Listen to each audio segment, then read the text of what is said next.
Easter ஞாயிறு பயங்கரவாத தாக்குதல் நடத்தப்பட்டு 7 ஆண்டுகள் நிறைவடையும் இன்றைய தினத்தில் பந்தரமுலையில் உள்ள ஸ்ரீலங்கா பொதுஜன பெரமுனவின் கட்சி தலைமையகத்தில் நடைபெற்ற ஊடகவியலாளர் சந்திப்பில் கலந்து கொண்டு கருத்து தெரிவித்த முன்னாள் அமைச்சர் சரத் வீரசேகர இந்த தாக்குதலானது அரசியல் சதி அல்ல என்றும் ISIS கொள்கையினால் ஈர்க்கப்பட்ட தீவிரவாதிகளின் செயல் என்றும் வலியுறுத்தினார்.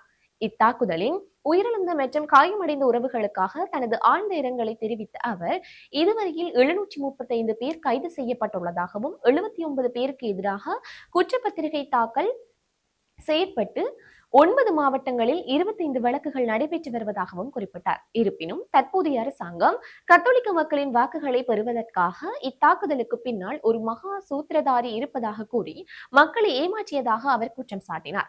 தேர்தலின் போது வழங்கிய அந்த பொய் வாக்குறுதிகளை நிறைவேற்ற முடியாமல் தற்போது திறமையான புலனாய்வு அதிகாரியான சுரேஷ் சலேயை கைது செய்து பழிவாங்கும் செயலில் அரசாங்கம் ஈடுபட்டுள்ளதாக அவர் சுட்டிக்காட்டினார்.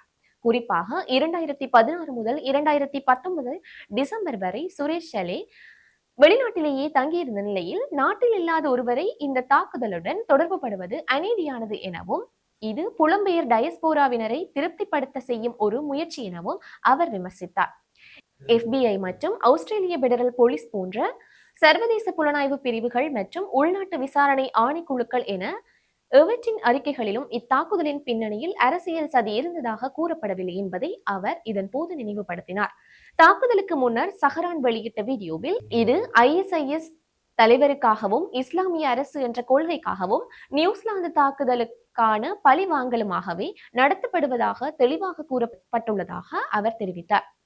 இவ்வாறான உண்மைகளை மறைத்து இது ஒரு அரசியல் சதி என கூறுவது உண்மையான தீவிரவாத கொள்கையை மீண்டும் வளர்ப்பதற்கு வழிவகுக்கும் என்றும் இது நாட்டின் தேசிய பாதுகாப்புக்கு பாரிய அச்சுறுத்தல் என்றும் அவர் எச்சரித்தார்.